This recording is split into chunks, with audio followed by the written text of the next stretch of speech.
Herzlich willkommen zu Das vierte Drittel, unserem Podcast hier nach den Heimspielen. Und heute, wir haben leider ein trauriges Debüt. Tatsächlich das erste Mal, dass wir eine Niederlage hier nach dem Podcast aufarbeiten müssen.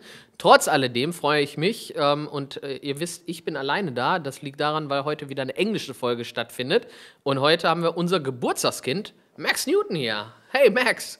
Im ersten Teil spreche ich jetzt mit dem Max über seinen Geburtstag. Natürlich erstmal die Gratulation wegbekommen. Hätte natürlich ein bisschen besser laufen können heute. Und da gehen wir dann auch drauf ein, in der Spielanalyse.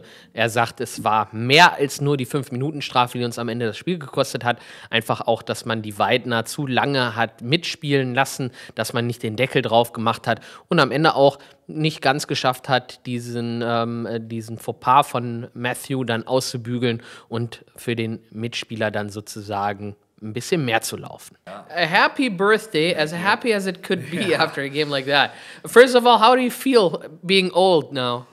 I felt old for a long time now.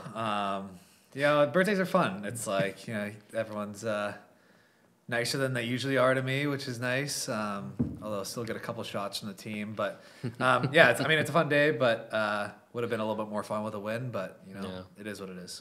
Yeah, before we jump into the positives, let's rip up the bandage. Okay, let's do it. First game, first home loss for us today. It's easy to point out to one thing and say, hey, without the big penalty, we wouldn't have lost. But is that the whole truth, or is there maybe more to it from your perspective? There's definitely. It's easy to say from the outside, being like, that's the reason we lost, but there's more that goes into that. We let them linger for too long. I thought we started off pretty well, and we got to find a way to put the foot down and get a couple more goals and give us a little extra cushion. And at the same time, we got to be able to pick a teammate up. He takes a penalty, and no one feels worse than him after that penalty, and we got to find a way to kill that off and do a better job. But end of the day, it is what it is, and we got to learn from that. First game back after the break is never an easy one, but they're in the same boat as us, and so just trying to find ways to be better for 60 minutes and get the job done. Im zweiten Abschnitt spreche ich über Karl Konze und über Max Newtons erste Tore. Also Karl Konze ja heute mit seinem ersten Treffer. Er sagt, das bringt natürlich immer noch mal ein bisschen Energie auf die Bank. Und gerade bei Karl, der halt ein sehr, sehr cooler Typ ist und sehr, sehr beliebt in der Kabine, hätte natürlich mehr Spaß gemacht, wenn man heute gewonnen hätte. Und in der Folge habe ich ihn auch noch mal nach seinem ersten Profitor gefragt. Und er sagt, es ist halt in der ECHL gewesen, etwas über Umwege, ein Abpraller ins Tor. Aber nichtsdestotrotz sagt er, das erste Mal ist eine ganz, ganz besondere Geschichte. Und es ist ganz schön, wenn man den dann aus dem Weg bekommen hat. I think today it's not only for you, it's a tough day to have your birthday. Imagine being Carl today, his first pro goal, and it ends up in a loss. But put that aside, like how did that vibe change for him? Like how do you feel for Carl? Yeah, I mean, Carl is an awesome dude. He gets a lot of flack from a lot of guys on the team just as a younger guy, and he's loud but that means just we like him, and he's fun to be around, and a guy that deserves to score a goal like that. Anytime guys that don't score very often get their goals, it makes the bench kind of jump up a little more than usual, and it's a fun little energy. It would have been a little more fun if we had got the win with it to go along with it, but happy for him, and hopefully gets a couple more. Like I wasn't sure at first. Like I saw he scored, and I'm like, hey, is that his first goal? And then I saw his celly, and I was like, yeah, that's his first goal. Like you don't celly that hard for your second one. Dana in the intermission told him, act like you've done it before, but it's his first one. We'll give him that. It was a good celly. How was your first one? How was your first? First maybe pro goal that you scored. Like, do you remember? It was. Oh, yeah, it was bad. It was. I was in the ECHL and I banked it off a defenseman from behind the net, just like random, but it feels just as good as a breakaway where you make a nice move. So the first one is always nice to get out of the way and kind of move on from there. It's like funny if you look at the first career goals of some guys. It's always like the luckiest, flukiest goal you can imagine, or a real nice one. There's no in between. Like it feels like. They all feel just as good though. Ja, im nächsten Abschnitt spreche ich mit Max ein bisschen über die Beziehung, die man jetzt auch zu den Fans aufgebaut hat. Er ist ja jetzt ja schon über ein Jahr da und er sagt, man merkt halt mehr und mehr, wie man hier integriert wird, auch von den Fans angenommen wird. Man kriegt mehr Aufmerksamkeit, man kriegt aber dafür dann auch ein paar mehr Nachrichten, gerade jetzt heute zum Geburtstag. Und all das sind halt Faktoren, wo man daran erkennt, dass es halt wirklich ein sehr, sehr gutes und angenehmes Publikum ist. Heute zum Beispiel hat er ein Armband, er hat einen Hoodie und einen Kuchen geschenkt bekommen. Und auch das sagt er, alles in allem, wenn man die Interaktion mit den Fans, die er jemals hatte, so beobachtet. Er sagt, den Impact machen halt die ganz kleinen Sachen, weil keiner muss diese Sachen machen, aber am Ende sorgen die dafür, dass halt gerade hier in Krefeld zum Beispiel dann die Fans und Max auf einem sehr, sehr guten und einem positiven Zusammensein dann sozusagen sind und er gerne hier spielt und über die Organisation spricht. For you, like we talked almost a year ago, like it was at the end of October, like 12 months now have passed. How do you see Krefeld? How do you see the people around the organization and the fans now with a little more time? Yeah, I mean, it's awesome. Getting a little more of a relationship with fans and getting to know some. I just got some great gifts out front there after the game from some fans. And that stuff, it's little things, but it means a lot just to know that they care about you and they support you. And I appreciate the support from everyone. I got a lot of messages today from fans saying happy birthday. And yeah, I told the ones out back that it would have been nice to get the win on my birthday for you guys. And but you know, every game they come out and support, and we had a great crowd tonight. And you know, it's just a lot. It's awesome. Like every time we come and play at home, it's a little more exciting, and you get to play in front of these great fans. I love it. I saw when you came off the ice for warm-ups, there was a fan that handed you, like, was it an envelope or what was it? Like a bracelet. Oh, nice. That she made. It looks great. I just got a hoodie, like a custom hoodie with these two little girls that are fans, and a cake as well. So yeah, it's awesome. I appreciate it, and they make it a lot of fun. Like what? Like looking, I think we had that as a question a couple weeks ago with Davis. Like, what are some fan interactions like now, especially for Krefeld, of course, but like maybe looking back at your career where you say like, hey, that was a great impact for me and that stuck with me. Yeah, I don't know. Just like it honestly, there's never like big things that are crazy, but like little things when they just come up and say hi and giving gifts like that. I mean, it just makes us as players feel appreciative of the fans, and like they don't have to do that at all. That's something that they're going out of their way just to show support for me and our team. And it's just like, yeah, those little things, they add up, and it makes players want to play here. It makes players say good things about the organization, the city, and it's a reason why we're one of the top places to play in this league.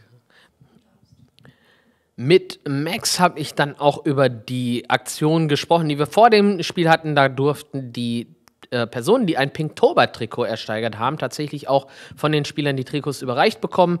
Und er sagt, es war Chaos, aber es war ein gutes Chaos.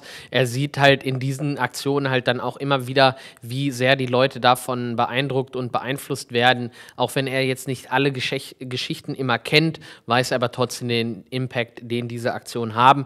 Und dann geht es natürlich auch nahtlos in den Movember weiter. Da geht es ja um die Männergesundheit. Deshalb trägt er, wie viele von den Jungs, auch einen Schnäuzer. Und er sagt dazu, dass eigentlich alle die so einen dunklen Haartyp haben, da einen großen Vorteil haben und gute Bärte oder gute Schnäuzer tragen. Aber auch Felix Bick ist ganz vorne mit dabei. Und wenn man zurückblickt, letztes Jahr haben wir zu der Zeit eine gute Siegesserie gestartet. Und er hofft natürlich, dass diese Schnäuzer eventuell dann wieder dafür sorgen, dass man hier auf die Gewinnerstraße kommt. Before the game, there was another, like, because, like, as many people know and followed, we had the Pinktober thing going, and the jerseys were handed over to the fans today.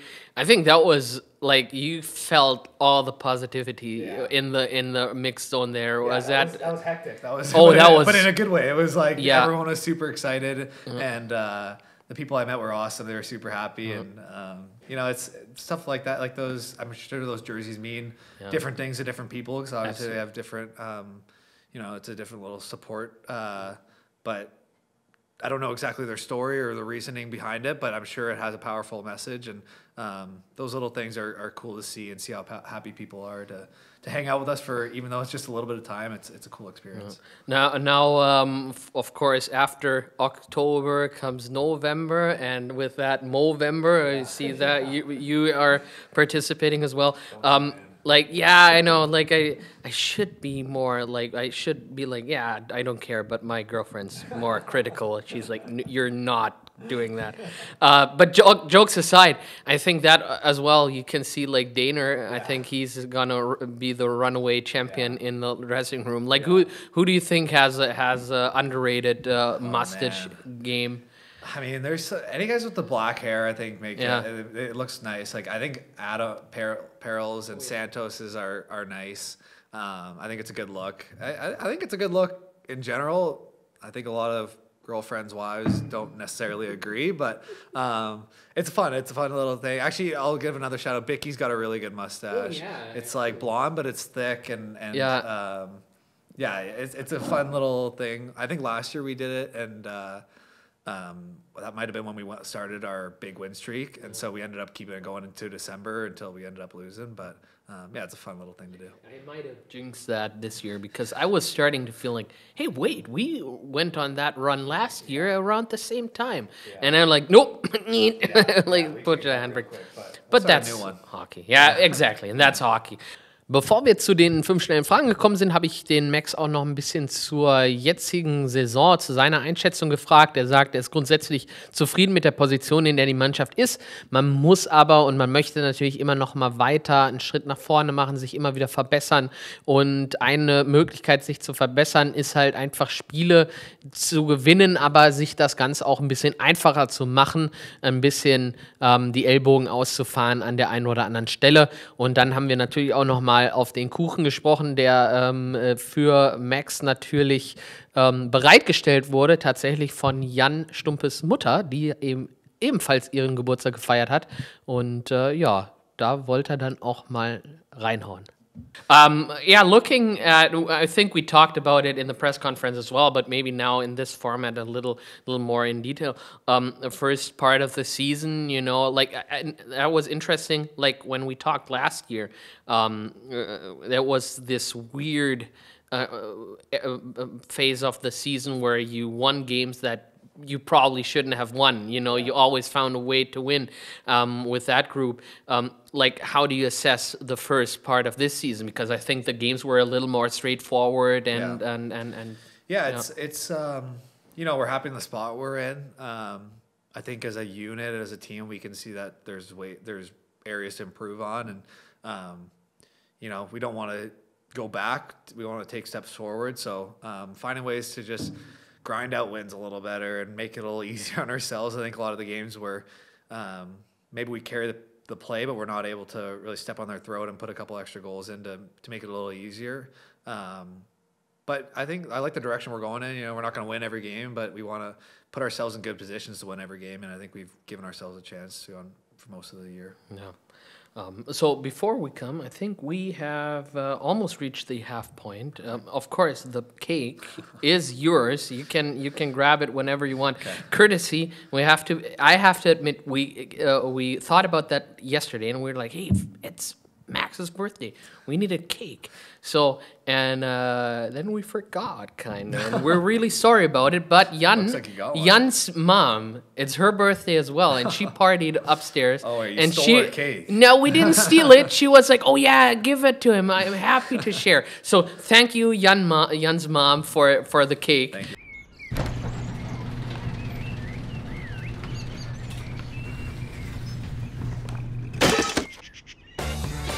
Dein Abfall ist Giganto?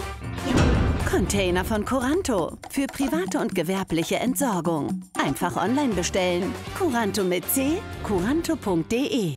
Dann kommen wir nochmal zu den 5 schnellen Fragen. Die erste war halt, was er am meisten vermisst aus Kanada. Und da war seine Antwort tatsächlich Erdnussbutter. Und wir sind dann beide so ein bisschen auf den Erdnussbutter-Marmelade-Zug aufgesprungen, dass es ein sehr unterschätztes, schnelles Gericht ist. Döner oder Currywurst, da hat er auch die Meinung Döner, gerade weil auch bei ihm in der Heimat in Vancouver auch die Döner-Kebab relativ populär sind. Dann zur größten Überraschung, die er hier in Europa im europäischen Eishockey sieht, da sagt er, die einfache Antwort wäre halt der Fansupport, aber das geht ein bisschen tiefer. Warum ist das hier in Deutschland oder in Europa so? Hat er mit dem Auf- und Abstieg in Verbindung gebracht, dass der halt dafür sorgt, dass man halt auch als schlechte Mannschaft immer noch ein Ziel hat und die Mannschaft oder die Fans die Mannschaft dann auch in der Situation nach vorne peitschen müssen und möchten. Zu den Spielern, die härtesten Gegner, die er bisher hatte, da ist er auf die deutsche Schiene aufgesprungen. Tatsächlich Marc Michaelis, den er aus der Minnesota, also aus der Zeit am College noch kennt und gegen die er gespielt hat. Aber auch Charlie Girard, also Jungs, die jetzt auch in Deutschland wieder dann unterwegs sind. Und Honorable Mention, also jemand, mit dem er zusammengespielt hat, Kaspars Daugavis, mit dem hat er auch zusammen mit Matthew Santos eine sehr, sehr gute Chemie gehabt, also auch der sei ein harter Kerl. Auf die Frage, was ihn aus seiner Sicht die beste Eishockey-Qualität ist, um einen guten Eishockeyspieler zu machen, sagt er ganz klar, der Eishockey-IQ, Hockey-Sense. Man kann schnell sein, man kann kräftig sein, aber es geht darum, die Fähigkeit zu besitzen, auch in schnellen Situationen das Spiel langsam vor den Augen sozusagen vorbeiziehen zu lassen. Und dann kam die letzte Frage tatsächlich von Davis Van Dane ist es sehr, sehr schwer, das zu übersetzen, weil es Chickpea und Garbanzo Bean eigentlich das Gleiche ist, hat aber ein bisschen einen FSK 18 Hintergrund. Den Witz hat er mir dann später noch erklärt, also nichts für einen Podcast. Deshalb ist er der Frage ein bisschen ausgewichen. Habe ich vorher auch nicht gewusst. Und da habe ich dann aber nochmal die naive Frage gestellt, wie er denn zu Kichererbsen, also Chickpeas, Kichererbsen steht. Sagt, ist ein Lieblingsgericht 5 bis 6 Tage die Woche. Also da geht er schon sehr drin auf. And we're gonna jump into the 5 quick questions. Okay. As always, they're German, so I first have to freaking think about it. So, except outside of family and friends, what do you miss most from Canada here in Germany? Oh man, what do I miss the most? Oh, peanut butter. Peanut butter in Germany or in Europe in general is like you get a little thing, but there's like a brand back home, Adams Peanut Butter, and I'm a huge peanut butter guy. So I've usually when people come over, I have them bring me a jar, and that's probably what I miss. Peanut butter and jelly sandwiches. Yeah, I get the first one. I still remember that because we didn't have that. Like you said, like we don't have that in Germany. It's not common.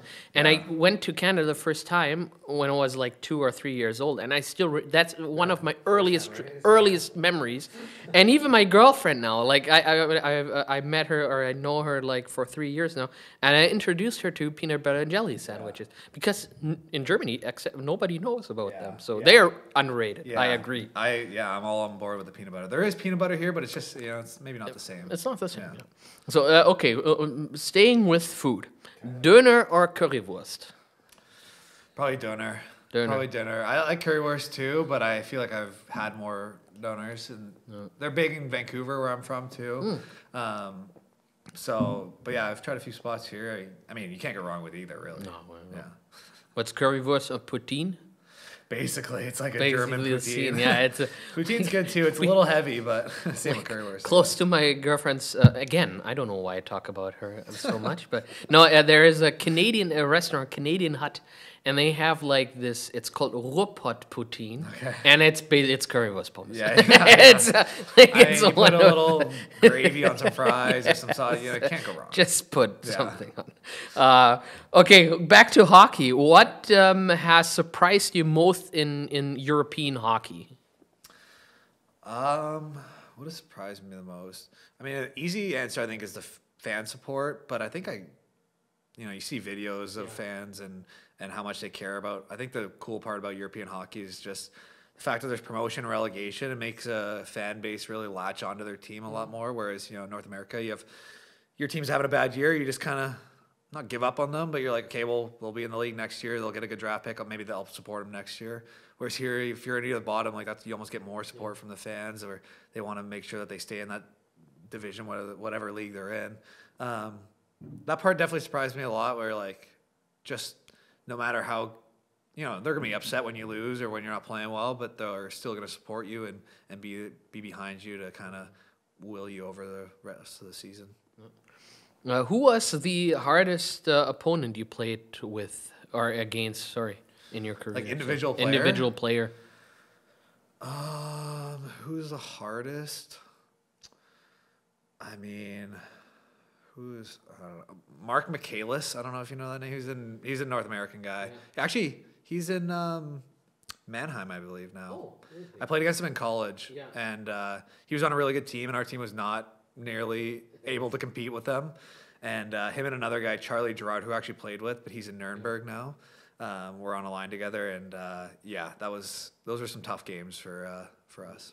It's like interesting. Like for me personally, every time when a new season starts and like you see the names and you're like, that happened. Yeah. I remember. Is that for you as well, where you like? Yeah, like sometimes you're like, oh, I forgot I played against that guy. Or like, oh, now that I see that name, like I remember there was whatever play it was. But definitely, like I got to play with Kasper Sdogovan, and he's a Latvian guy, and he was awesome. Him and Santos were on a line together in Slovakia, and he's like one of the coolest guys I've ever played with. Just so unique and like, but such a great player. Played in the NHL for a while, and that was one of the cooler guys I got to play with. Yeah. Okay. Last viewer question is: what's the most important ability to be successful in hockey? I would say hockey sense. You guys can have all the tools and skills, but if you can't think the game and you can't see the game properly, I think it's going to be tough to implement into the game. I've played with a lot of guys or seen a lot of guys that in practice or summer skates, where it's a lot of skill-based stuff, they look amazing, and then they get into a game or maybe you look at their stats and they haven't been able to produce as much. But I think that ability to think the game, see the game, and have it kind of slow down in when you're playing is probably one of the most important. Yeah. Okay, last question comes from a guy called Davis V from Krefeld. No. He wants to know what the difference between chickpeas and garbanzo beans are. I can't answer this question. I can't. I'll just say that I love chickpeas. And I know I've gotten him on it, and I figured this question was coming, but he's trying to get me in trouble. That's basically what he's doing by asking me that question. But I'll leave it at I love chickpeas. But is that like your pre-game meal, or what do you like, or is it just like it's every meal? I would say probably 5 or 6 nights a week I eat the same dinner. It's pretty simple, but I love chicken and I love rice and chickpeas, and so put some veggies in there, and it's kind of my go-to. But he got in it. I wonder if he's still doing it. I think last week he might have said it, or 2 weeks ago he said he was. I don't know if he's off of it now, but he was kind of like, God damn it! I'm gonna have to stick with it now. Yeah, there's nothing he hates more than admitting that I'm right on something, but we'll see. Ja. In der nächsten Phase sprechen wir über das Teambuilding. Was hat sich von der letzten Saison zu dieser Saison verändert? Er sagt, man hat es geschafft, halt noch ein bisschen mehr Teambuilding reinzubekommen. Und er findet es immer wieder ein sehr, sehr gutes Zeichen. Es ist eine sehr lange Saison, wenn man dann halt auch sich hin und wieder mal, wie wir gerade auch gesehen haben, Davis und Max, dann auch mal ein paar Späße hin und her schieben kann. Das ist enorm wichtig für eine gute Stimmung in der Kabine. Ich habe ihn dann außerdem auch nochmal gefragt, wie soll es anders sein als Kanadier, gerade nochmal nach der Blue Jays-Geschichte, die hat ja alle hier, auch die Kanadier, sehr, sehr bewogen. Er sagte dazu auch, ja, war natürlich super spannend, auch ein bisschen dieses Kanada gegen USA-Gefühl zu haben, was man zum Beispiel auch beim Basketball mit den Raptors vor ein paar Jahren hatte. Und er sagte, am Ende natürlich alles gegeben, die Blue Jays aber knapp verloren, ähnlich wie heute die Pinguine gegen Weiden. But I mean, like, that beside, like, I think that's a really good story. Like, it feels like you guys, like each other, like not you and Davis, but all the team, you know, like we talked about it, like with the imports trying to, and the new guys try to get closer, try to do more stuff. How do you see that change from last year maybe to this year? Yeah, I think, I mean, that's been a big emphasis, and the leadership group, the older guys have done a good job of bringing us together and finding events to do. It's, you know, it doesn't have to be anything major, but hanging out with each other, I think goes a long way during the, you know, the season's long, and sometimes you have to find ways to keep it unique and find just ways to hang out with each other. And so they've done a good job. And yeah, I would say we all like each other. You know, you like each other when you're making fun of each other, at least in like a hockey locker room. For anyone that's been in there knows that's the kind of vibe that you have when you have a good locker room. And so it's been fun. Yeah, I love hanging out with this group, and excited the rest of the year. Yeah, I mean, we talk. I hope you guys don't mind, because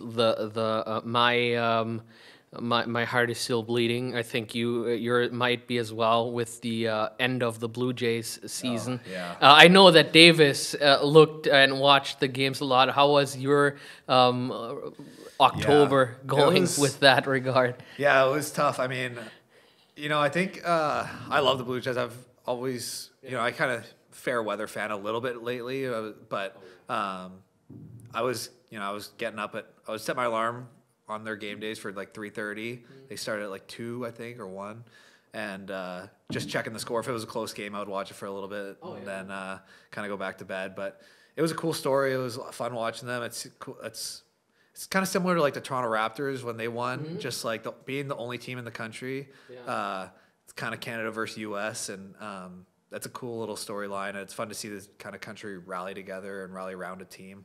And they played well. They probably should have won, but you know, that's the way baseball works. I mean, we saw it today. Like, it's just like many things that change an outcome of the game, and at the end. Yeah, exactly. Yeah.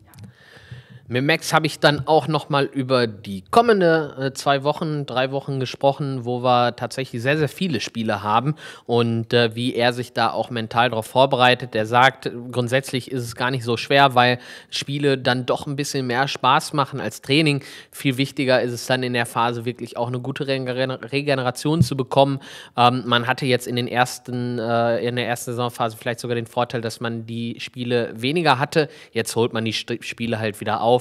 Aber er sagt, dass er glaubt, dass das von der Motivation her kein Problem wird. Die Regeneration wird das Entscheidende sein. Und ich habe ihn dann auch nochmal nach den Überraschungen gefragt, wo er jetzt vielleicht nicht unbedingt mitgerechnet hat. Er sagt, die richtigen Überraschungen, die sind halt ausgeblieben. Die Mannschaften, die oben in der Tabelle stehen sollten, stehen derzeit auch oben. Und Weiden sei jetzt zum Beispiel heute ein gutes Beispiel dafür gewesen. Ist eine harte Mannschaft, gegen die man immer wieder ungerne und sehr unangenehm spielt. Jedes Team kann hier in dieser Liga jeden schlagen, und das macht diese DL2 halt so besonders und so spannend. Okay, looking back at the team now, like we said, the first part of the season is done. Now we're stepping into like a really important stretch where I think Thomas, he calculated where it's like 8 games in 14 days. A lot of hockey is to be played in the next couple of weeks. Like, how do you prepare for that mentally on that side? Yeah, personally, there's not a ton. I think it's exciting. Games are more fun than practice. So the fact that we're going to get a lot of games in here is going to be a fun time. It's a lot, but we got to find ways to take care of your body and make sure, you know, with a lot of travel that you're getting the proper rest and little things, hydration. But games are exciting. And so anytime you get to play a little bit extra, I think it's a little more fun. And they're big games. Every big game is big. It's gonna be a big stretch where, I think we had those games in hand for most of this year, where we're a couple games behind everyone, and we're gonna catch back up. And so, got to take advantage of those games and find our way up the standings. Yeah. Looking at the rest of the league, like it's a couple of games now where you can say like, okay, at the beginning maybe a team is up there and it's a little fluky, but now it's equaling out. Like, who surprised you in the DL2? Like, do you even pay attention, or is there no time just to focus on? I definitely look at the standings. I mean, I think the teams near the top are traditionally expected to be near the top. Vidin doesn't surprise me. Like, we played them in playoffs last year, and they gave us a great run. Like, it was a tough series, and on paper, I think that people expect us to win these games, and clearly that doesn't always work. And they're a hard team to play against, and they play well, and they know how to play as a team. And I think it's always those like middle of the pack teams that like kind of surprise me the most, where maybe you expect sometimes to be an easier night, but they're hard to play against. And every team wants to win. Any team can beat anyone in this league any night. So that makes it more fun. It's not going to be an easy game, and so you have to be ready for all 52. Und dann kamen wir ja sozusagen schon zum Ende unseres 4. Drittels. Da auch nochmal der kleine Biss in den Kuchen. Danke nochmal an Jans Mama. Und dann nochmal zu guter Letzt die Frage, wie denn die Familie dann in dieser Saison nochmal hierher kommt. Und da sagt er, seine Freundin kommt tatsächlich im Dezember schon hierher. Und die Familie, die guckt sich tatsächlich die Olympischen Spiele dann in Italien an und wird dann auch zu den Playoffs. Hoffen wir mal, dass sie dann auch hier in der Arena und in der Yale Arena noch so spielen, aber sind dann auf jeden Fall zu den Playoffs da. Und dann halt die Abmoderation, die habe ich aber auf Deutsch gemacht. Gut, ich guck mal eben. Laura, was sagst du? Ja, thumbs up, like, and sometimes you lose track of time, like I wasn't sure if we were over. So last thing, I will gladly help you eat up the cake later off. Like, we'll have one ceremonial bite for the rent. We were wondering if the flour is real and edible, but I think it should be blueberry, great. There's definitely some blueberry in there. It's great. Blueberry. That's really a lot good. Of cream. Thank you. What was Jan. Yeah, I don't actually know Jan's mom. Jan's mom, wherever you are, I appreciate it. And happy birthday! It's her birthday today. No, I think it was in the, but it's in retrospect then. Yeah. Birthday, okay. Well, happy belated birthday. Belated. Yeah, exactly. And gotta work on your English. Fuck yeah, I do. I know that word. Censor that.